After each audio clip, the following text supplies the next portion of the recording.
India जाके कपिल शर्मा के साथ जब बिगिनिंग थी वो की शो की, जो उसके पहले आई थिंक 4 years बैक 2000 तकरीबन 13-14 में 13-14 5-6 साल पहले की बात है। 5-6 साल पहले आप गए थे and you were part of the Kapil Sharma show as well. आपने शुरू के अंदर जो थे आप उसके अंदर होते भी थे और आप लिखते भी थे। मैंने पहला जो एक शो था वहाँ पे लाफ इंडिया लाफ मुकाबला किया था वहाँ पर, वो जीता था। फिर उसके बाद मैंने उनको एक आइडिया दिया था थिएटर करने का। इंडिया वालों को थिएटर करना नहीं आता था, थिएटर का आइडिया मैंने दिया था कि आप लोग ये करें। उसके बाद मैं वापस आ गया तो उन्होंने शुरू कर दिया कॉमेडी नौटंकी थिएटर के नाम से। अच्छा। जिसमें शक्ति कपूर साहब, रंजीत साहब, काम्या पंजाबी, सुमित राघवन पांडे, ये सारे लोग थे। बहुत बड़ी कास्ट थी उनकी। तो पहले 4 एपिसोड के बाद उनको समझ नहीं आई। फिर मैं एज राइटर वहां पर गया।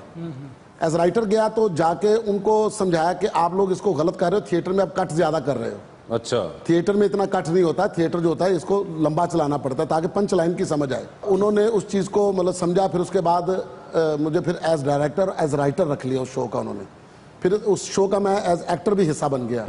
फिर तकरीबन मैंने 22-23 एपिसोड उसके as writer, director and actor किए। फिर उसी प्रोग्राम के दौरान कपिल शर्मा मेरे पास आया। उसने मुझे कहा कि भाजी तुहाडे नाल खाना खाना जे किसी होटल चल के। होटल में चले गए, जाके वहाँ पर मीटिंग हुई कि मैं एक शो शुरू करना चाहता हूँ, तो मैं उसको ऐसे बनाना चाहता हूँ। मैंने कहा ठीक है बना लेते हैं। फिर वो होटल मेरे पास आया तो उसने मुझे बताई कहानी। मैंने कहा ये तो आप मेरा ही शो मुझे बता रहे हो, मस्ती गेट जो मैं कर रहा हूँ।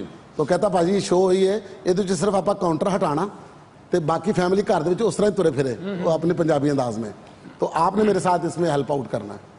तो फिर उसके साथ मैंने पहले जो 20 एपिसोड थे हमने उसको बहुत अच्छे से प्लान किया, लिखा, उनके साथ मैंने मिलके लिखा। और तकरीबन पहले 20 एपिसोड तकरीबन आप कह सकते हैं कि वो अपनी ही सारी काविश थी। पहला एपिसोड जब हम कर रहे थे तो उसके अंदर पंजाबी बहुत ज़्यादा लोग थे। मतलब सिद्धू भाजी पंजाबी, मैं पंजाबी, कपिल शर्मा पंजाबी और अपना पासना सिंह वो पंजाबी, डायरेक्टर पंजाबी। तो वो कोई आ नहीं रहा था उस शो के अंदर। तो कहता भाजी शो के अंदर तो कोई गेस्ट नहीं आ रहा। फिर धर्मेंद्र साहब के घर गए। अच्छा। उनको जाके कहा कि जी हम पंजाबी हैं तो इसलिए हमारे शो में कोई आ नहीं रहा। तो उन्होंने कहा कि बेटा मेरी तो कोई फिल्म ही नहीं आ रही, मैं किस तरह आ जाऊँ। वो कहते जी देख लें। अच्छा चलो ठीक है मैं आ जाता हूँ। फिर जॉनी लीवर को फ़ोन किया, उन्होंने कहा मैं सुनील शेट्टी को ले आता हूँ। तो सुनील शेट्टी को ले आया। तो मुझे कपिल ने जब हमने पहला एपिसोड रिकॉर्ड कर लिया तो कहता भाजी दुआ करो कि अपनी रेटिंग जी है ना 2 पॉइंट आ जाए तो आप शो सर्वाइव कर जाएंगे। नहीं तो भाजी कहता कोई आ नहीं रहा।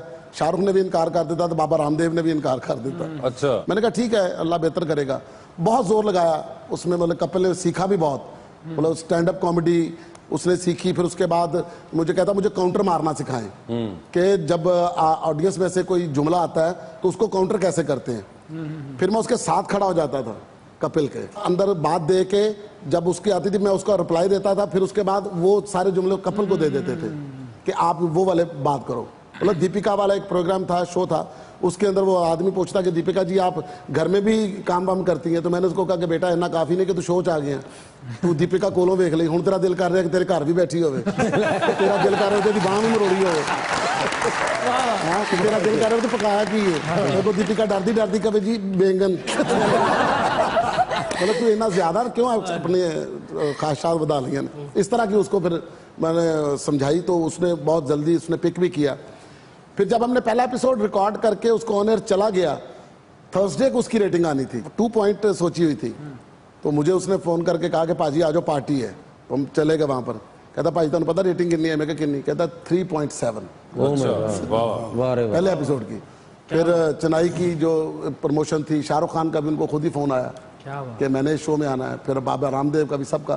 फिर आज वो मतलब कपिल किस तरह सर्वाइव कर रहा है वो आपके सामने ही। बिल्कुल ये